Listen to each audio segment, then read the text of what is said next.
Hello বন্ধুরা, আসসালামু আলাইকুম। কেমন আছেন আপনার সবাই? যে যেখানেই আছেন আল্লাহর রহমতে আশা করি ভালো আছেন।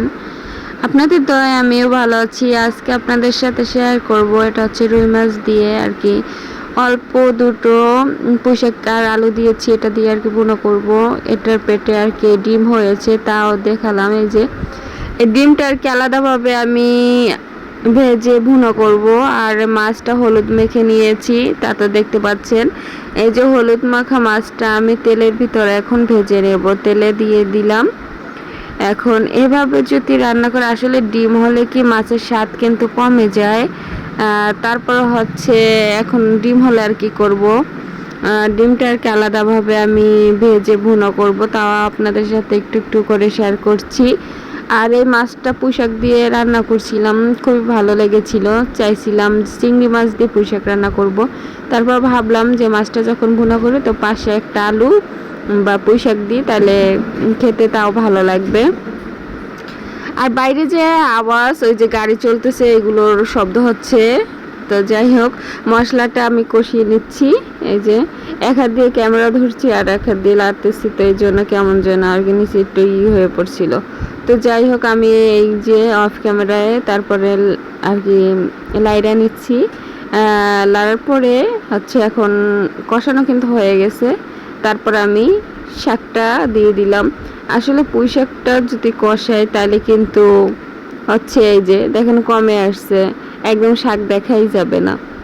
আর কারণ অল্প দিয়েছি আর একটু আলু দিয়েছি, শাকটা কিন্তু একদম গলে হয়ে গেছে, চিপে গেছে।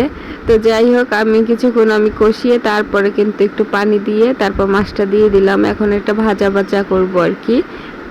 এভাবে ভাজা ভাজা করলে কিন্তু ভালোই লাগে, আমার কাছে খেতে ভালো লাগছে। তা আপনাদের কাছে কেমন লাগে তা জানি না, কিন্তু আমার শাক খুবই কম পছন্দের।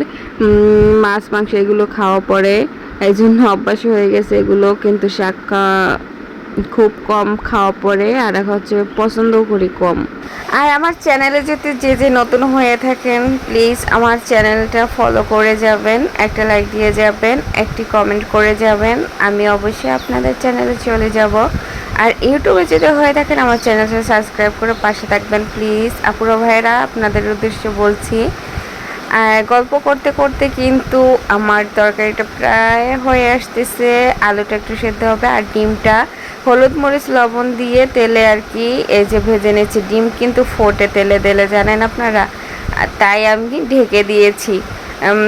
ডিমটা আর কি ওভাবে ভেজে, ডিম কিন্তু মাছের ডিম অনেক রকম খাওয়া যায়।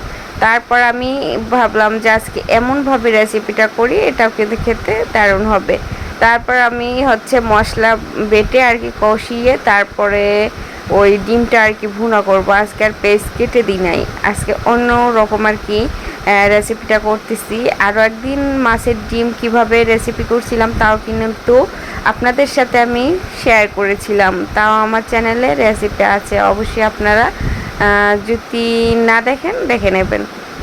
এই যে তরকারিটা কিন্তু হয়ে আসছে প্রায়, দেখতে কিন্তু অসাধারণ, খেতে কিন্তু অসাধারণ হবে। এই যে এখন মশলাটা কিছুক্ষণ কষিয়ে আমি ডিমটা দিয়ে দিলাম, ডিমও হয়ে আসছে, মাছটা হয়ে গেছে, অনেক মজার খাবার হয়ে গেছে। আর আমি দুবেলা রান্না করি, একবেলা রান্না করি না। তো আজকের মতো বিদায় নিচ্ছি, আল্লাহ হাফেজ।